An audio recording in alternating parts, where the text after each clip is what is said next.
Welcome back to my channel. আজকের video টপিকটা খুবই ইম্পর্ট্যান্ট, তোমার ইকোনমিক্স এক্সামে এসে গেছে। ইকোনমিক্স সাবজেক্টে আমি কয়েকটি কমন কোয়েকশন নিয়ে এসেছি। আমি বেঙ্গলি মিডিয়ামে যারা আছো তারা দেখে নাও। 1 মার্কের কমন কোয়েকশন এটি তোমাদের আসার সম্ভাবনা খুবই বেশি। আর তোমাদের এমসিকিউ আসবে, প্রথমত মনে রাখবে এরকম আসবে না। এমসিকিউ 40 মার্কসে আর ডেসক্রিপটিভ কোয়েকশন 40 মার্কসে তোমাদের আসবে। একবার এই 1 মার্কের কোয়েকশনগুলো দেখে নাও, এখান থেকে এমসিকিউ আসার সম্ভাবনা আছে। দেখে নাও, দুষ্প্রাপ্যতার সংজ্ঞা দাও। এরপর হচ্ছে তোমাদের সুযোগ ব্যয়কে দেশ ব্যয় জানা যায়। এটা হলো বিকল্প ব্যয়, তোমরা জানো।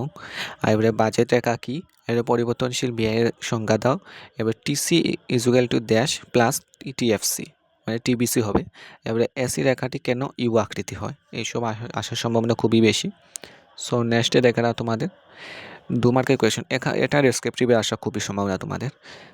ব্যষ্টিবাদী এবং সমষ্টিবাদী অর্থবিজ্ঞানের মধ্যে পার্থক্য লেখো। এরপর ব্যক্তিগত চাহিদা নির্ধারণকারী দুটি উপাদান লেখো। এরপরে নিম্নলিখিত সংজ্ঞা দাও। মোট উপাদান, প্রান্তিক উপাদান, স্থির ব্যয় এবং পরিবর্তনশীল ব্যয়ের মধ্যে পার্থক্য লেখো। এবার গড় ব্যয় এবং আয় এবং প্রান্তিক আয়ের মধ্যে সম্পর্ক কী। এরপর একটি দ্রব্যের বাজার যেখানে প্রভাব সৃষ্টিকারী দুটি নির্ধারক লেখো।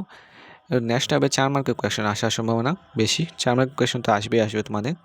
তালিকা এবং চিত্রের সাহায্যে ক্রমহ্রাসমান প্রান্তিক উপযোগিতা বিধিটি ব্যাখ্যা করো।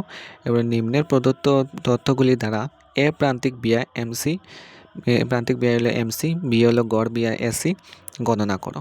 সামগ্রী দেওয়া আছে, মোট ব্যয় টাকা হিসাবে দেওয়া আছে। 4 মার্কের কোয়েশন। এবারে পূর্ণ প্রতিযোগিতামূলক বাজারের 4টি বৈশিষ্ট্য উল্লেখ করো। এবারে দরে উচ্চসীমা এবং নিম্নসীমার মধ্যে পার্থক্য লেখো। এটা 4 মার্কে আসবে। এরপর দেখে নাও, এরপর 4 মার্কে আরেকটা কোয়েশন আসবে তোমাদের। পূর্ণ প্রতিযোগিতা বাজারের একটি প্রতিষ্ঠানের চাহিদা এবং যোগান ফলন নিচে দেওয়া ধরনের। এরকম তোমাদের সলভ করতে হবে, যেখানে পি হলো দাম, আর ডি হলো সামগ্রী চাহিদা, আর এস হলো সামগ্রীর যোগান, আর ভারসাম্য দামের পরিমাণ নির্ধারণ করতে হয়। এরপর আছে তোমাদের ভারসাম্য, উপভোক্তার ভারসাম্যতা কী, মানে উপভোক্তা ভারসাম্যতা কী, আর একটি দ্রব্যের ক্ষেত্রে উপভোক্তার ভারসাম্যতা কীভাবে লাভ করা হয় অনুসূচি এবং চিত্রের সাহায্যে ব্যাখ্যা করো। 6 মার্কে আসবে তোমাদের। উপযুক্ত চিত্রের সাহায্যে পূর্ণ প্রতিযোগিতামূলক একটি দ্রব্যের ভারসাম্য দাম নির্ধারণ প্রক্রিয়াটি ব্যাখ্যা করো। এটাও 6 মার্কে আসবে তোমাদের।